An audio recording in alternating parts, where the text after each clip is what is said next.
Ang mga miyembro ng Iglesia ni Kibuloy ay nagtipon upang ipakita ang kanilang suporta sa kanilang pastor. Ipinamalas nila ang matibay na pagkakaisa sa pamamagitan ng pagdaraos ng isang rally. Sa kanilang pagtitipon, binatikos nila ang isang senadora dahil sa mga aligasyon nito laban sa kanilang pastor na walang sapat na katibayan. Napuno ang mga miyembro ng Iglesia ni Kibuloy sa patuloy na pag-atake sa kanilang pinuno. Sa pamamagitan ng pagrarally, ipinakita nila ang kanilang determinasyon na ipagtanggol ang kanilang relihiyon laban sa anumang aligasyon ng walang basihan. Sa bawat takbang ng kanilang pagkilos, ipinakita nila ang kanilang malakas na paninindigan. Sa pagtataguyod ng kanilang paniniwala, nagpapakita ang mga miyembro ng Iglesia ni Kibuloy ng hindi matatawarang dedikasyon sa kanilang pastor at sa kanilang komunidad. Sa pamamagitan ng kanilang pagtitipon at pagpapahayag ng suporta, patuloy nilang pinapakita ang kanilang pagiging matatag sa panahon ng pagsubok. Ito ang balitang ating pagkakatutukan, ngunit bago ang lahat siguraduhin mag-subscribe at i-hit ang notification bell para sa patuloy na pagtutok sa mga sumiyap ng bagong balita sa tunay na boses ng masa.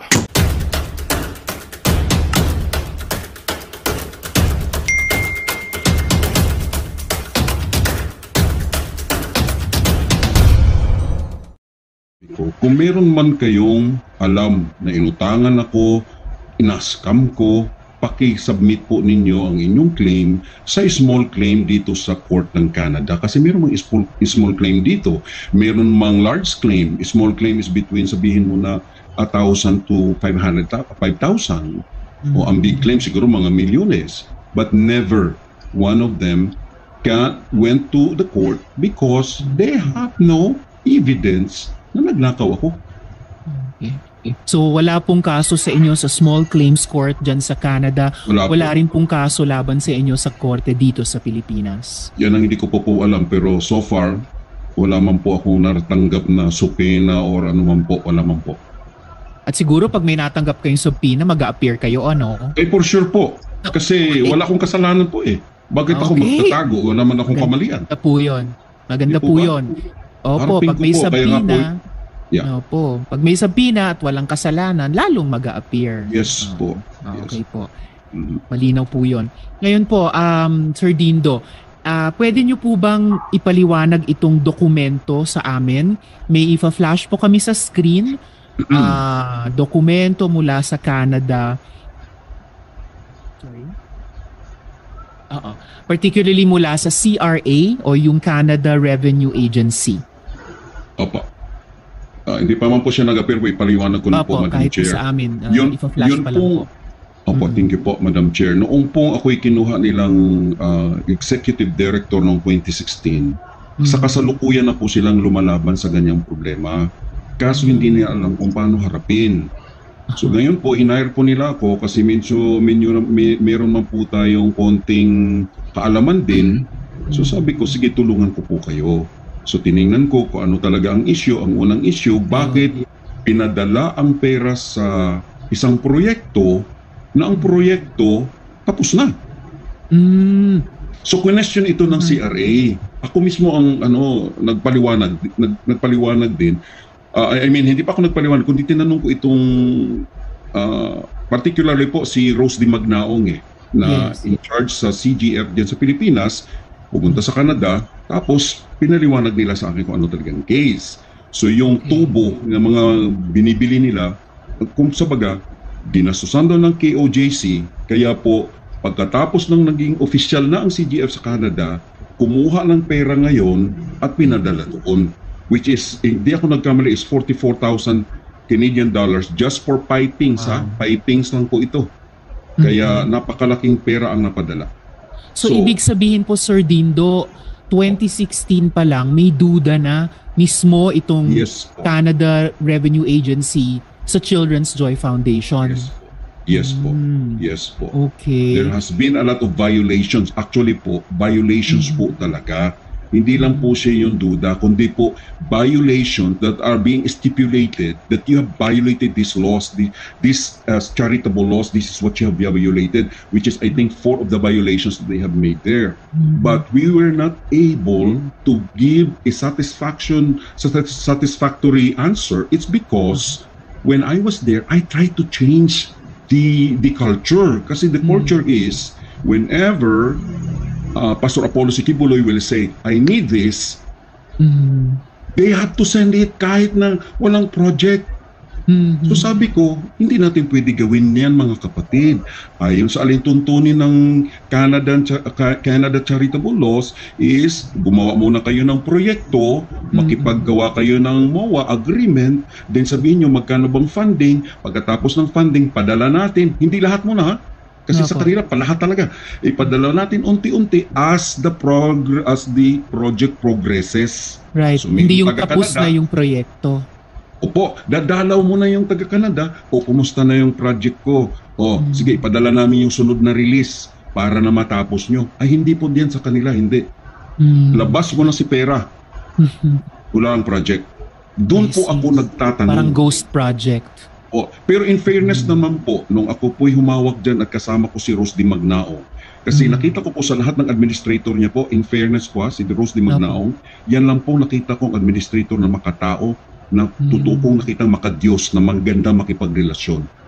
Nakaproyekto kami dyan ng shelter, ang tawag residential home sa Indangan. Ang unang project po niyan, Canada po na project po yan.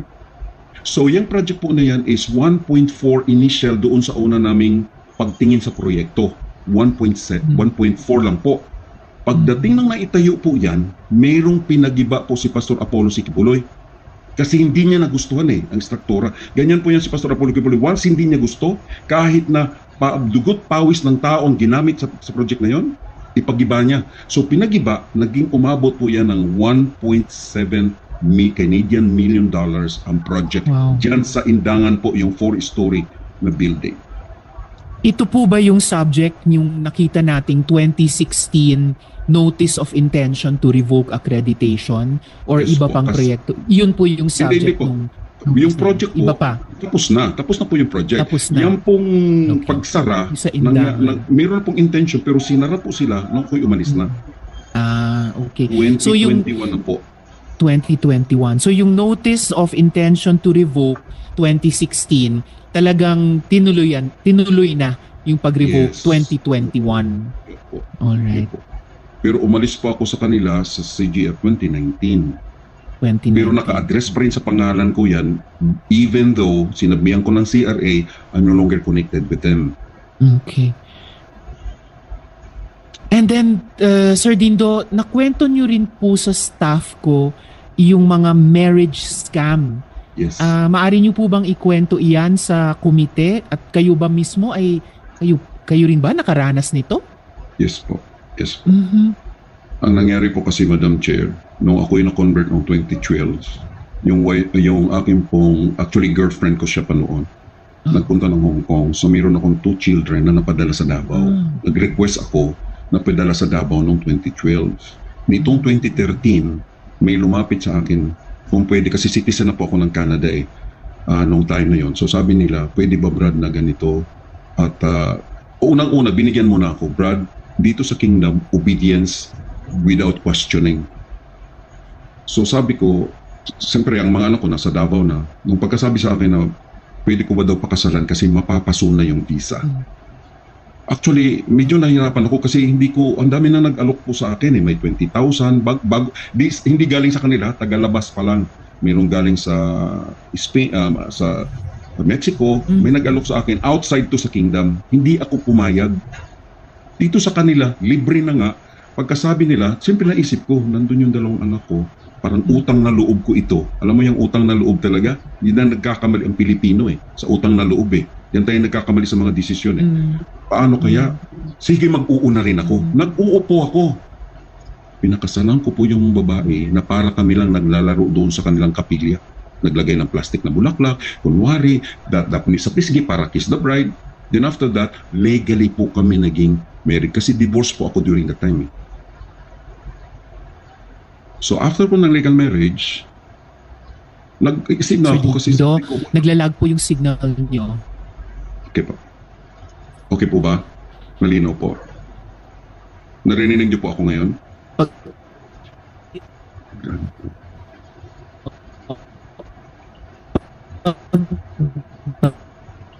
yung Choppy po. naghang choppy ka, video choppy. nyo, pero ayan, parang umokay na po. Pwedeng Opo, sige. pakiulit yung part na sinabi nyo, nagpakasal kayo dun sa babae. Yeah, nagpakasal po ako sa isang worker na mawawala na po ng visa para lang po Oh. magkaroon ng city ng permanent residency dito sa Canada. So mangyari po, dahilan po ako'y talagang naturuan ding sumunod po ako, pakasal. At nagkaroon po ng babae. After that, nagkaroon siya ng permanent residence at siguro citizen na siya by this time. Mhm. Then, nag-divorce po ako, nagalit po yung pinagsalatian po ako ng administrator na si Mariteo Canada, bakit ko daw dinivorce. So, nagbiro nga po ako, bakit meron pa po bang susunod na pakasalan ako? Pakasalan ko. Wow. May So, ganun kasi po ba? ngayon, Madam Chair, idagdag ko lang po ito, hindi lang po Oo. ang biktima. Meron pong kulang-kulang 100 na kasalan po dito sa Kingdom ni Pastor Kibuloy na puro peke. Dito lang po sa Canada ha. Si Mariteo Canada, kinasal din po yan sa isang niyang worker dito. Mhm. Madami po yan. Dandy Kabahog, yung Ferdinand Kabahog po, kinasal po din yan dito ng ng puro mga peking kasal. Meron pong Jeremiah Carion. Yan po yung mga peking kasal. Bakit napunta na sa pinagmamalaki pa nga kasal? ni Jeremiah, hindi lang daw isa ang kanyang peking Ang kasal. kinalaman ng kasal. Oh, wow. Para lang po ang isang worker ay magkaroon ng status kasi gusto na Bakit nilang manatili sa bansa Dindo na to? illegally. Kasi illegal na nga sila pumasok po dito eh. To tell you honestly, pumasok sila dito, illegal. Oh, yung Jeremiah Carion kasi yun po ang middle Anong name kinalaman din ni ng kasal Pastor sa- Kibuloy. Magkamag-anak po ba sila? Hindi ko nga po Okay. alam kung paano nila ginawa po yan eh. Kasi ang kanyang Jeremiah, hindi siya Carion po eh. Nagtaka nga po ako bakit.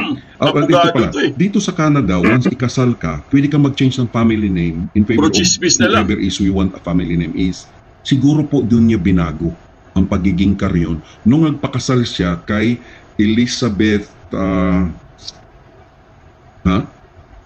Carion Canada. Elizabeth Marites tong Dindo na to. Elizabeth Delis Carion yung una niyang pinakasalan dito. Siya dating administrator dito sa Canada. Elizabeth Delis Carion. So you can actually choose your wife's family name to be your family name na. Sorry, sinong nagpakasal kay Elizabeth Deles Carion? Si Jeremiah Carion. Ay, Jeremiah. Naging Carion. Okay. Ay, Dindo! Anong kinalaman dun sa Mario? Anong kinalaman sa mga kasal-kasal? Ha? Fake man yan o hindi man fake na kasal yan, wala pong kinalaman si pastor dyan. Hindi po yan ang issue.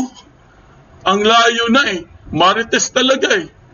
Di ba ang layo na? Bakit napunta dun? Ano ba to? Ibig sabihin, sinisiraan nyo lang talaga yung tao. Kasi kung ano-ano na yung mga sinasabi nyo eh. Di ba? Naging marites na, hindi na to healing eh.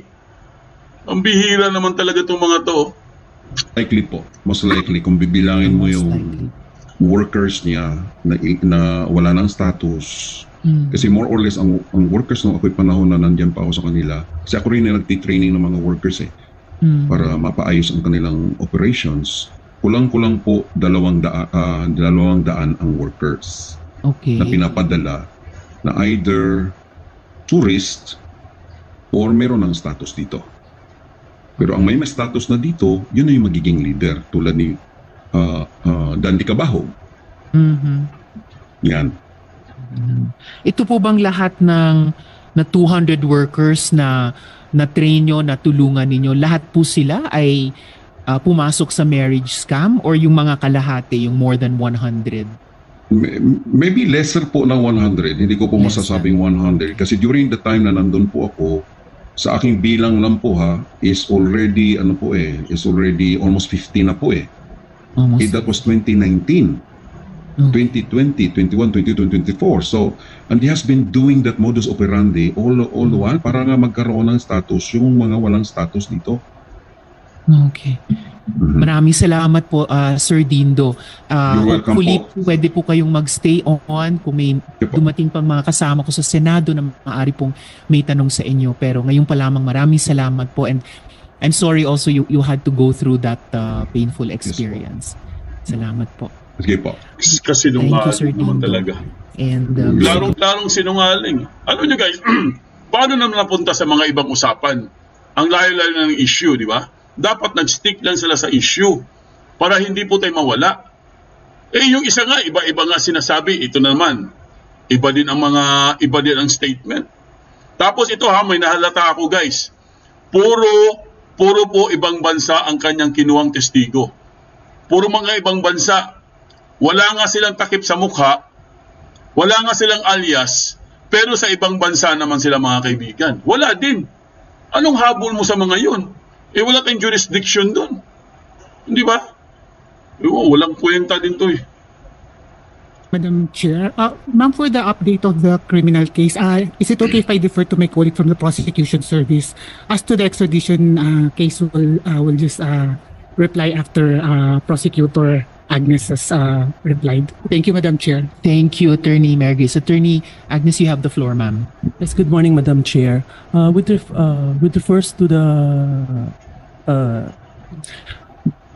petition, I believe that the case is dismissed before filed against Apollo Kibuloy, were initially, as per records of the DOJ, they were initially dismissed by the prosecution office in Davao City, and upon petition for review, the same was reversed, and the office of the secretary ordered the remanding of the case to the local prosecution office for the filing of the proper cases in the proper courts.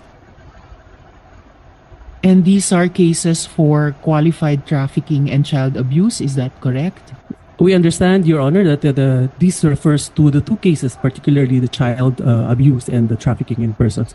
We are not aware of the other cases that were initially dismissed by we are not aware of the status of the cases that were initially dismissed by the local prosecution office, which belongs to this batching of case. So bukod po sa yung dalawang kaso, one each I suppose on child abuse and trafficking, meron pa pong ibang mga kaso na dinismiss noon sa Davao? As per record of the case, Your Honor, if I may just read Yes, the please. records that we gathered from the local offices. We have the case for rape under NPS number 65 ending in 6556, and yes, there were 3, Your Honor. So may tatlo pong kaso ng rape na dinismiss noon sa Davao. No, Your Honor, there were 3 cases. One is for rape, one is for child abuse, and one is for trafficking in person. So yung pangatlong kaso for rape was dismissed as well. In-appeal din po ba siya sa DOJ? This, Your Honor, we have no knowledge of that particular, if there were any petitions filed before the Office of the Secretary, Your Honor. All right, ma'am. And for the education of our committee, given the 2 cases now filed, will a warrant of arrest then be forthcoming? Since, Your Honor, this is still in the processes of the Department of Justice, a warrant of arrest is not necessary. Warrant of arrest So kagad, it's wala not pang necessary. investigation. But would it be forthcoming? Unless and until that it will be filed in the courts, Your Honor, the court will issue a warrant of arrest for that matter. Thank you, Assistant State Prosecutor, Attorney Agnes. So back to Senior State Counsel, Attorney Mary Grace, on the question about an extradition request. Yes, thank you, Madam Chair. On the impact of the filing of the criminal cases here on the extradition request, first of all, just for the information of the body, we have yet to receive a request for the extradition of Mr. Kibuloy.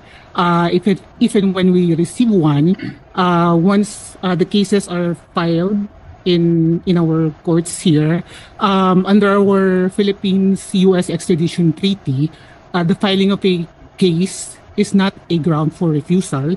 It's merely a ground for the postponement of extradition. That is discretionary on the part of the requested state. In which case the requested state has the option to either postpone the case, postpone the extradition, which the postponement may run from the completion of the prosecution up to the service of the sentence, or on the other hand, the requested state may also opt to file an extradition case, which can run in parallel with the prosecution case. If this happens, Your Honor, and the court grants the request for extradition, the requested state is then required to temporarily surrender the extraditee to the requesting state. Of course, subject to the condition that the extraditee will be returned to the requested state to complete the prosecution and service of sentence. Should the court impose should the court find him guilty of the domestic cases filed here.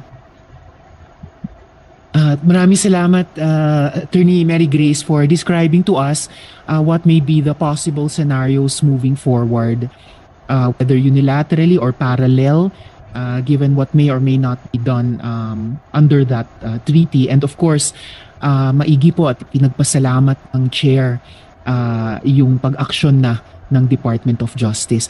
As well, friends, we have a copy of the Immigration Lookout.